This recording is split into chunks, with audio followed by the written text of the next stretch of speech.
மந்திர சொற்களை சொல்லி மிக அதீத தவம் கொண்டு அந்த மூவரின் மீது ஒரு மந்திர சொல்லினை பதித்தார் அவர்களின் ஆத்மாவுடன். அப்பொழுதுதான் அந்த மூவரும் உயிர் பிழைப்பார்கள் என்று நினைத்தார். ஆனால் அந்த மூவரும் உயிர் பிழைக்கவில்லை.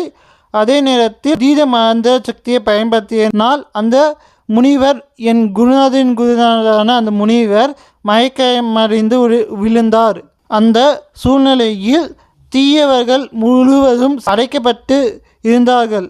ஆனால் அந்த தீயவர்கள் கொண்டு வந்த படைகளில் ஒரே ஒரு நபர் மட்டும் தப்பித்தான். அவன் இடம் இருந்த ஒரு சக்தி என்னவென்றால், ஆத்மாவை விட்டு மற்றொரு ஆத்மாவுடன் கலந்து அவர்கள் பெற்று வைத்திருக்கும் அந்த சக்தியினை முழுமையாக அவனே பெற முடியும். அந்த ஆத்மா முழுமையாக அழித்து விடுவான்.